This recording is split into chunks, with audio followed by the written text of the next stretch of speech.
Hello, welcome back to my haunted library. It's Regina. So I'm here today for just a quick couple of things. I realized that I have been on BookTube 5 years. This is my 5-year anniversary this month. Woohoo! I guess I'm celebrating by going to Stokercon.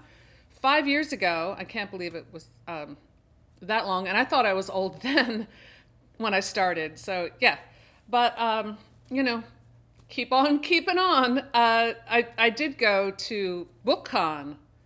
I guess it was around 5 years ago when I first started my channel. And now I'm going to Stokercon. I hope to see some of you guys there. It's in Pittsburgh. It's not that far away from me, just across the state. And I'm going to be meeting up with some of my HorrorTube friends, and I'm really excited about that. But today I'm here with just a quick review of a book that I was sent by the editor, Jeremy Fee, and that is Half Human Heroes, a Fantasy Anthology. How cool is that? I really like the cover image. This is a arc, so it has that little bar on it. But yeah, what a great book. I brought this with me last week when I went to my cabin in the woods, and it was like a perfect cabin in the woods read. And any moment I thought I might come across one of the creatures that are depicted in this anthology. This is a really cool idea. This is a fantasy anthology. This action-packed fantasy anthology includes stories with characters considered half human for various reasons, such as being multiracial or hybrid species shorter than the average human, characters lacking some sense of humanity, possessed characters, etc. Despite the derogatory views of others, these characters still manage to at least sometimes act in heroic ways. So that's the premise, which I think is great. And the foreword is very well done. I always appreciate a good foreword. And Jeremy wrote the preface and mentioned me, and I was very moved to see that he was inspired by my HorrorTube anthologies, which he has a story in this one, in Lurking in the Dark, the last one. So that made me feel really good. Hey, if I inspire someone to be creative, I'm thrilled. Maybe I'll be doing another one in the future, although I'm still pretty busy with Bookworms. And I have to say I'm very happy with the way the Bookworms Horror Podcast is going, where Dr. J, my friend Dr. J Demon Hunter, and I discuss writing, which brings me to another subject, which I'm going to address in a few minutes. But let me talk about this book. So I brought it to the cabin. It was a perfect read. It's a short read. The stories end, and then there are some excerpts from. There's an excerpt from a novel, which I did not read. So I have that to look forward to, and I'm not even sure who wrote it, if Jeremy wrote it and somebody else. But it has some, back material with some ads and stuff. So I kind of appreciate a short read, though, because, I'm reading a lot of books, and when it's a short read, I got it done in like a day and a half, and it was a good experience. A few stories that really stood out for me were, and I recognize some of the names here, but I really enjoyed all of them. I didn't feel like there was a clunker in any of these, to be honest. Very well edited. I didn't see any mistakes, and God knows I always have a lot of mistakes in my anthology, despite my best efforts. But really enjoyed Dane Cobain's story, The Band Gets Together. Thought that was really great, and I'm a fan of Dane's writing. He's also been in my anthologies, and he's very good. I like Jeremy's story, Home of the Gnome. These stories kind of had a little bit of whimsy and humor to them, which I appreciated. And then I really, really thought that Abandoned Hope by Jessica Hawes was excellent. And they're all very good, but those really stuck out for me. So I would definitely recommend this book for any fantasy fan of fantasy, or looking for something a little different, or just like a good story. I mean, there was sort of elements of horror in this too, to be honest, but it was like action and just like a fun, like comic book in prose. So yes, definitely check it out. And I want to thank Jeremy again for sending this to me. What else? Cameron Roubique has been up to some mischief. He has a new book out. I'm not sure if this is an advanced copy or if it's out right away, but I will put all the information below. And the same with the anthology. Everything will be linked below so you can check it out. But this is a new novel by Cameron Roubique, and with some fabulous artwork that we're always see with his stuff. So this is part 1 of Frankie Graves. Very cool cover. I just love it. This I started reading it, but I haven't gotten that far. But it takes place in the 50s, and yeah, we've got the drive-in, we've got the leather jacket, the car hop, the whole thing. Absolutely love it. And from what I understand, this is 2-part book, or maybe 3, but they fit together to make one image, because Cameron is a great writer and an incredible artist. So really happy to see that. And what else? I've got some mail from my friend Patrick, who's always sending me some stuff, and we had to track this package down. It was missing in action, so excuse the noise. When I open it. He's always so sweet. Oh my gosh, just what I need, more books.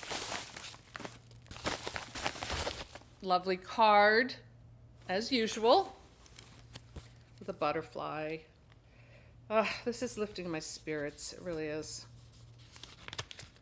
It's been a hard week on BookTube. Oh, and such beautiful handwriting. Goodness. Dear Regina, in honor of the coming month of May and Mother's Day. Okay, so this is how long the package has been missing. I have my studio in a huge building, and things get lost all the time. So I was glad I was able to track it down. I thought I'd send you some real mothers in literature and true crime. Oh, wow. I hope you'll enjoy learning about them from Anne Rule, my favorite, and book a nice stay with Norman Bates once you get to Psycho. As Anthony Perkins infamously said, a boy's best friend is his mother. Enjoy. Sincerely, Patrick. Patrick, you are too much. You really are. I am not a mother. Unfortunately, I don't have kids. I wanted, but I don't know. It wasn't part of God's plan, I guess you could say. But I am a dog mother, and that counts for something, I think. So let's see what I got here. Oh, Anne Rule, Bitter Harvest, A Woman's Fury, A Mother's Sacrifice.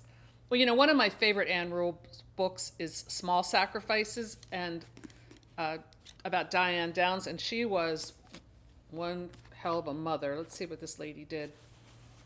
A must-read story of the 90s American dream turned tragically to self-absorbed ashes. Bitter Harvest probes the case of Deborah Green, a doctor and a loving mother who seemed to epitomize the dreams of the American heartland.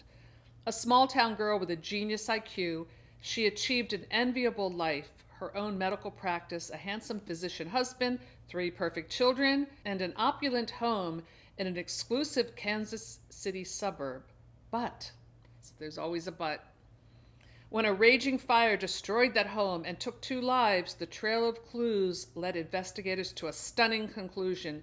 Piece by piece, Anne Rule digs beneath the placid Midwestern facade to unveil a disturbing portrait of strangely troubled marriages, infidelity, desperation, suicide, and escalating acts of revenge that forever changed dozens of lives. Wow. I think I might start this today. Oh, I've got other things to read, but I've got to dig into that. It sounds so good. Oh my gosh, I'm reading like 5 books at one time, as always. All right, this is my sign from the horror gods that I must read Psycho, because I have been telling myself to read it. I bought myself a copy, I think, or I found it somewhere. Or maybe someone sent it to me. I don't know. I have another copy, but this is lovely. So I must read Psycho. I must read Psycho. I can't believe I've never read it. I'm ashamed to admit I never read this. This is a really nice version of it. And it's a short book. All right. I'm going to read today. Oh, here's another. I just mentioned this one. Small Sacrifices. This story haunted me. Absolutely haunted me. I remember, I think the first time I heard about this was when Diane Downs was on Oprah from the prison out in, I think it was out in Portland, Oregon. And what a portrait of a psychopath, you know, who shot her 3 children, killed one, paralyzed another, and seriously injured the third. And just, and Anne Rice is such a good writer. Like, she really gets into the marrow of the character. Like, you almost feel like reading, like you are Diane. I know that sounds sick, but like, I felt like I was living her life because it just goes into such details about it. And yes, she had some abuse, not that there's an excuse, but, she had issues in her upbringing that shaped her personality into this psychopath. Now, maybe a psychopath is born, not made. There are different theories about that and opinions, but a lot of times when people do like horrible things, you're like, why, why? Anne Rule kind of exposes why. And I think that's what's so intriguing about the way she writes. She's a true crime master. So thank you, Patrick. Wow, what a treat. I will be sending you something. We've been having a little pen pal action going, so I'll find something for you. Well, one thing I have been considering since I've been on BookTube for 5 years, and I guess I'm just asking your opinion, so let me know in the comments below. I'm thinking of starting a second channel just dedicated to writing, like a Regina Writes or something. I don't know, I have to come up with some kind of name for it, and I'm not ready to launch it yet, but I've been thinking about it because I do this podcast for writing, and I spend a lot of time, probably more time dealing with writing topics than reading, but I want to keep this as a BookTube channel with a horror emphasis. But I'm thinking of starting a second channel, kind of like a writer's boot camp, to motivate myself and to motivate the rest of you who are out there who want to write, and not just horror, but write anything.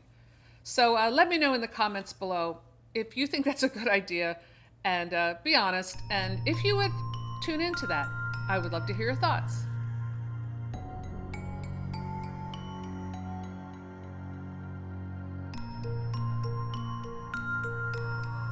So thanks for sticking around with me for 5 years, or if you're new to my channel, welcome, and I hope you have fun here. And I will see you next time in my haunted library. Bye.